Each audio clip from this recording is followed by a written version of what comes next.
अस्सलाम वालेकुम दोस्तों, पाकिस्तान और साउथ अफ्रीका के दरमियान पिंडी टेस्ट का पहला दिन पोस्ट डे एनालिसिस के लिए सरदार औरंगजेब साहब आपके और हमारे साथ मौजूद हैं। RAR स्पोर्ट्स के लिए इनका तबसरा लेते हैं। और देखें, पाकिस्तान की 5 विकेटें गिरी हैं। मैं तो कम से कम सेटिस्फाइड नहीं हूं कि आपकी 5 विकेटें गिरी हैं और आपने उसके बावजूद भी 250 प्लस रन स्कोर किए हैं। आपको स्कोर ज्यादा करना चाहिए था, लेकिन उसके बावजूद शान मसूद की इनिंग्स बड़ी काबिल जिक्र थी। बाबर आजम एक दफा फिर स्कोर नहीं कर सके हैं। रिजवान शायद कप्तानी वनडे की चले जाने के बाद या उसके ऊपर डिबेट के बाद उनका शायद कोई प्रॉब्लम चल रहा है। इमाम को एक गेंद अच्छा पड़ा, हालांकि आपको इन्हीं अच्छे गेंदों का डिफेंस करना होता है।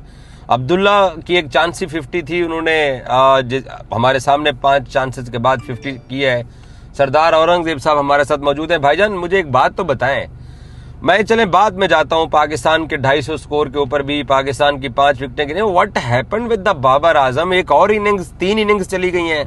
देखिए, ये बाबर आजम के लिए भी बड़ी अलार्मिंग सिचुएशन इसलिए है कि बाबर आजम जिस तरह रन्स नहीं कर रहे तो सारे फैंस को इंतजार था। खुद बाबर आजम को शायद इस चीज़ का बड़ा इंतजार होगा कि वो कब रन्स करेंगे। और अगर बाबर आजम लंबे अरसे तक अगर रन्स नहीं करते टेस्ट क्रिकेट में, तो फिर उनकी वाइट बॉल क्रिकेट में भी कैरियर पे सवालिया निशान हो जाएगा। तो ये मेरे ख्याल में बड़ा जरूरी था कि आज रन्स करते, और पिच भी उनके हिसाब से मेरे ख्याल में। प्रॉब्लम क्या है? आप हर रोज हर व्लॉग में मेरे साथ लड़ पड़ते हैं कि जी किंग किंग किंग के साथ ये हो गया। अब तो किंग का किसी ने बल्ला तो नहीं पकड़ा हुआ।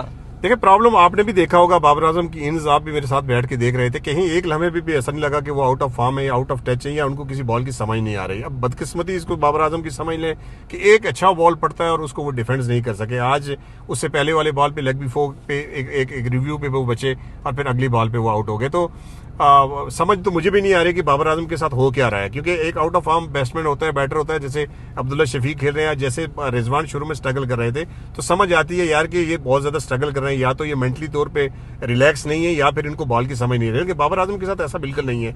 जो जितनी भी बॉलें उन्होंने खेली हैं, यहाँ तक तो क्रिकेट नहीं थी भैया। मुख्तसर मेरे साथ टेक्निकल बातें ना करो। कहीं कहीं ऐसा तो नहीं है, खुदा न खास्ता खादम बखदम, कहीं यहाँ तक तो सफर नहीं था उनकी 10 साल की क्रिकेट का। नहीं, मैं ये तो नहीं कह सकता कि उनका सफर खत्म हो गया, क्योंकि पाकिस्तान की तरफ से जो उन्होंने खेला है, जो उनकी इनिंग्स हैं, वो मेरे ख्याल में पाकिस्तान की तारीख में ऐसा बैटर आया नहीं है कभी। मैं ये तो नहीं कर सकता, बहुत अर्ली ऑन हो जाएगा। लेकिन मतलब इंजमाम, मियांदाद, जहीर अब्बास से भी बड़े बैट्समैन है वो। आप कहते हैं पाकिस्तान की तारीख में ऐसा बल्लेबाज नहीं आया। अगर मुझसे आप पूछेंगे तो मैं यही कहूंगा कि ये उनसे बड़े बैटर है, पाकिस्तान की तारीख के बड़े बैटर है, इसमें कोई शक नहीं है। लेकिन ये जो पैच उन पे चल रहा है, ये बुरा टाइम उन पे चल रहा है। इतना लंबे अरसे तक मेरे ख्याल में बुरा टाइम किसी पे नहीं चला है कि इतनी इनिंग्स हो गई हैं। परसों भी आपने स्टैट्स बताए थे कि शायद सबसे ज्यादा इनिंग्स इनकी हो गई हैं कि इन्होंने 100 जो है वो नहीं किया। अब उम्मीद करते हैं कि बाबर आजम रन्स करें, क्योंकि बाबर आजम दुनिया क्रिकेट, पाकिस्तान क्रिकेट के लिए बहुत जरूरी इसलिए है कि आज भी आपने देखा कि फैंस जो आते हैं वो सिर्फ बाबर आजम के लिए आते हैं। आज भी मैदान के अंदर जितने फैंस थे, आपने देखा बाबर आजम के आउट होने के बाद शायद आधे भी वहां पे नहीं रहे।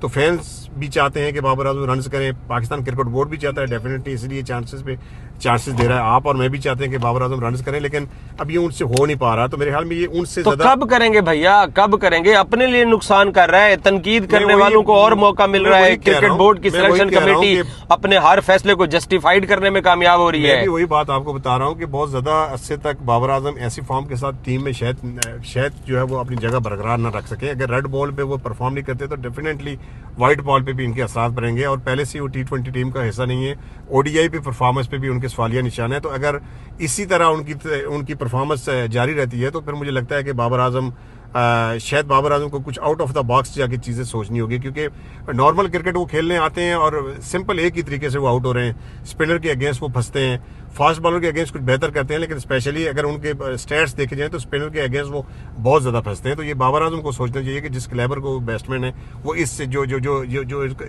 इसका जो पैच चल रहा है इसमें से वो कैसे निकलेंगे। सर, कैलिबर की आप बात करें, मैं उसके कैलिबर के ऊपर कभी भी डाउट नहीं करता हूं, लेकिन चले बहरहाल आई विश के वो इस मुश्किल टाइम से बाहर निकले। हम सब पाकिस्तानी चाहते हैं कि वो स्कोर करे। रिजवान भी तो आज नहीं कुछ कर सके हैं एज कंपेयर विद शान, अब्दुल्ला और सऊद शकील। रिजवान का वही चल रहा है कि जी मेरी कप्तानी के ऊपर एक बैठक पंचायत बैठने जा रही है, वो प्रॉब्लम तो नहीं है। या उसका रिजवान की सेंचुरी बाय द वे उसकी भी काफी अरसे से नहीं आ रही है।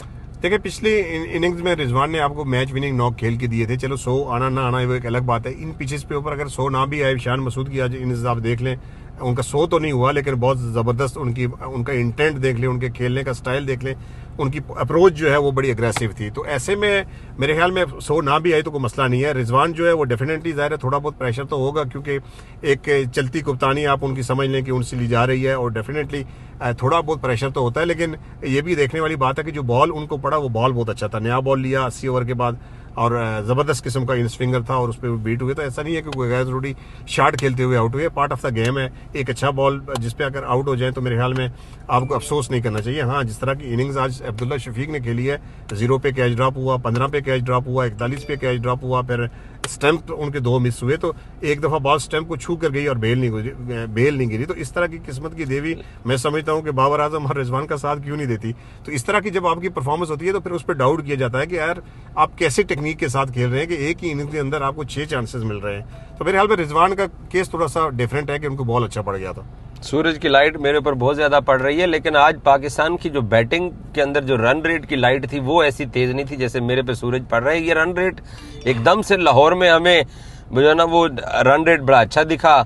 आज आप देखें कि तीनों सेशंस के अंदर 100 भी नहीं हुआ। देखिए पिच का डिफरेंस है, आप देखें कि नया बॉल और जब था तो उसको जरा टैकल करना आसान था और शान मसूद ने उसमें इंटेंट भी दिखाया, लेकिन लंच के बाद जैसे जैसे पैचेस थोड़े से खुले तो बहुत मुश्किल हो गया था। और शान मसूद के आउट होने से पहले मैंने आपको बताया कि रन्स करना बहुत मुश्किल हो रहा है, और अगली शायद 2-3 बॉलों के बाद ही शान मसूद आउट हो गए थे। तो मेरे ख्याल में इस विकेट के ऊपर अब रन्स करना जरा मुश्किल होगा। आप अगर चाहते हैं कि 3.5-4 की एवरेज से अगर रन बने तो वो मेरे ख्याल में इस पर मुश्किल होगा, क्योंकि बॉल जो है वो टर्न ज्यादा ले रही है और अनइवल बाउंस आप इसको कह सकते हैं, क्योंकि कोई बॉल लो रही है, कोई बॉल थोड़ा सा बाउंस उस पर ज्यादा आ रहा है। तो इस ऐसी विकेट के ऊपर मेरे ख्याल में रन करना मुश्किल होंगे, और डे बाय डे जैसे ये पिच खेलता जाएगा ऐसे मेरे ख्याल में थोड़ा और मुश्किल होता जाएगा। इस विकेट के ऊपर आप बार बार एक बात दोहरा रहे हैं कि जी रन करना मुश्किल है, तो हम 360 के करीब है, 260 के करीब है, तो क्या पाकिस्तान कर सकता है एक अच्छा टोटल? देखिए यहाँ अगर पाकिस्तान यहाँ से 100 रन और करने में कामयाब होता है मेरे ख्याल में पाकिस्तान के लिए बड़ा ज़बरदस्त टोटल हो जाएगा, क्योंकि फिर तीसरे दिन जो है वो विकेट का जो है वो बैटिंग करना खासा मुश्किल होगा, और साउथ अफ्रीका के लिए डेफिनेटली मुश्किल होगा, क्योंकि पाकिस्तान 3 स्पेशल स्पिनर के साथ जा रहा है। तो ये साउथ अफ्रीका के लिए इस विकेट पर बैटिंग करना मुश्किल होगा। मेरे ख्याल में 350 प्लस जो भी होगा पाकिस्तान के लिए वो बोनस होगा। और पाकिस्तान जो है वो जवाब में अब जो विकेट कंडीशन जो आपको लग रहा है कि थोड़ा बेहतर होता जा रहा है, बॉलर्स को सपोर्ट करती जा रही है, तो पाकिस्तान ने आसिफ अफरीदी को मैदान में उतारा है। Are you happy? एक यंग क्रिकेटर का हमने डेब्यू कराया है। देखिए मैं इसलिए हैप्पी तो नहीं हूँ कि एक यंग क्रिकेटर को आपने, मेरा तो एक सांस है हफीज की तरह कि जो भी जिसने भी इस खूबसूरत खेल को गंदा करने की कोशिश की है उसको पाकिस्तान क्रिकेट से दूर रखना चाहिए। मुझे उनकी समझ नहीं है कि 39 साल के इन अफरीदी साहब को क्यों आपने सजा में कमी करने के बाद फिर टीम में लेके आए। बहुत सारे यंगस्टर जो है वो पाइपलाइन में है, और बहुत सारे यंगस्टर जो है वो ईमानदारी से क्रिकेट खेलते हैं। मेरे ख्याल में अगर उनके ऊपर चांस लिया जाता है, क्योंकि अगर मुस्तकबिल को देखते हुए आपने फैसला करना है तो डेफिनेटली किसी यंगस्टर को मौका देना चाहिए थे। अब्बास अफरीदी 39 साल की उम्र में, और फिर एक मशकूक शख्स जिसको अभी सजा काटे हुए 1 साल भी नहीं हुआ। आपका मौक़िफ़ है, मेरा इस पर डिफरेंट मौक़िफ़ है। मैं अपना मौक़िफ़ दे रहा हूँ, मैं आपका मौक़िफ़ नहीं ले रहा हूँ। आपने सवाल पूछा, मैं आपको मेरा भी तो मौक़िफ़ है ना एक। आप अपना मौक़िफ़ देते रहिएगा किसी बेहतर प्लेटफॉर्म पे। आपने सवाल पूछा, नहीं इसी वीडियो में मैं दूंगा जब आप मैं समझता हूँ कि अब्बास अफरीदी को नहीं होना चाहिए। अब्बास अफरीदी नहीं, आसिफ अफरीदी। लेकिन मेरा मौक़िफ़ ये है कि जब कोई सजा काट लेता है तो उसको चांस दे, चले उसकी बॉलिंग देखते हैं अब, क्योंकि फिर मोहम्मद आमिर के लिए भी आप लोग जो है ना वो तब भी बोलते हैं। मैं कहता हूँ मोहम्मद आमिर को नहीं होना चाहिए था। बहरहाल जी, पाकिस्तान और साउथ अफ्रीका का पहला दिन खत्म हो चुका है। सरदार औरंगजेब साहब की प्रेडिक्शन ये है कि पाकिस्तान 100 रन अगर कर लेता है तो वो पाकिस्तान के लिए बहुत मुफीद और समर वाले होंगे, और क्योंकि अब जो कंडीशन है वो बॉलर्स के लिए फेवरेबल होती जा रही है स्लोली, इसलिए पाकिस्तान एक जो होता है ना आउटस्टैंडिंग रन रेट के साथ स्कोर भी नहीं कर पाया है। दूसरा दिन बहुत क्रूशल है, और शायद दूसरा दिन इस मैच के रुख को जो है ना वो कोई ना कोई उसका मुंह मत्था निकलेगा कि ये मैच किधर को जाता है। Thank you so much.